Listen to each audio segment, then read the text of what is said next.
Hello everyone, and welcome. Today, I have a really interesting story for you about a lazy boy who was actually quite smart. By the end of this story, we'll learn how a lazy person can find the motivation to work harder and overcome their laziness. But that's not all. While we listen to the story, we'll also pick up some new words and see how to use them in sentences. This will help us practice English in a fun and easy way, so make sure you stay with us until the very end. Once upon a time, in a small village, there lived a young boy named Ryan. He lived with his parents in a cozy little house on the edge of town. Now, Ryan was known for being very lazy. Every day, his job was to help his father in their rice fields, but his only task was to chase away the birds that came to eat the crops.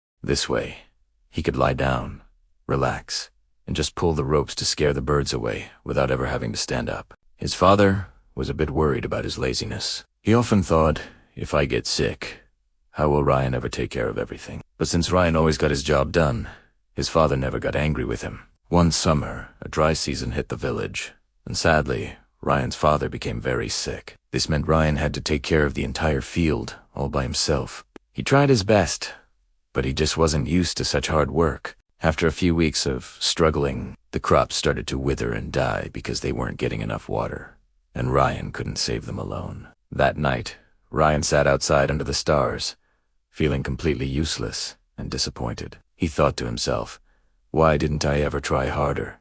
Now my family's hope is gone. The next morning, he heard a commotion in the village square. Curious, Ryan went to see what was happening. A soldier was making a royal announcement about a big competition at the king's palace. The grand prize for the winner was a chest full of gold. Immediately, a thought sparked in Ryan's mind. This could be the answer to save his family. Without a second thought, he announced that he would join the competition. The villagers around him started to laugh.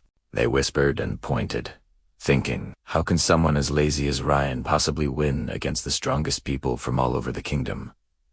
But Ryan didn't care what they thought. He had 3 days to reach the palace, so he packed a small bag and left right away. His parents didn't really think he would win, but they hoped this journey would teach him the value of hard work and help him change his lazy ways. After 3 long days of travel, the competition began. All the participants were gathered near a large, beautiful lake. Ryan looked around and saw that many of them were incredibly strong and fit, which made him feel quite nervous. How can I possibly beat these people? He wondered. Then, the rules were announced. For the first round, they had to cross the lake, and only the first 3 people to reach the other side would move on to the final. A loud horn sounded, and the countdown began.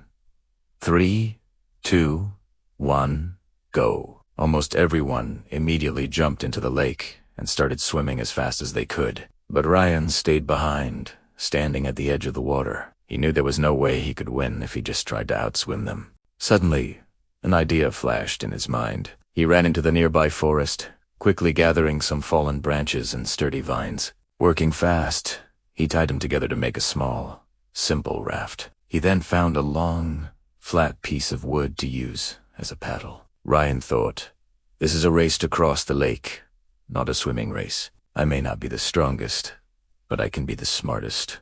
As the other swimmers started to get tired, battling the water with their arms and legs, Ryan paddled his raft across the lake. Slowly but surely, he began to pass many of them, one by one. In the end, Ryan finished in 3rd place, just qualifying for the next round. The other 2 who made it were the strongest swimmers of the group. The next day, the final competition began. Each of the 3 finalists was given a huge, heavy wooden block. The task was simple. Push the block 1 kilometer to the finish line. Behind them was a large collection of tools that they could use to help, but they were only allowed to pick one. The first contestant, a muscular man, quickly grabbed a thick rope, tied it around his block, and started pulling with all his might. The second contestant, equally strong, took a long piece of wood to use as a lever, trying to pry his block forward bit by bit.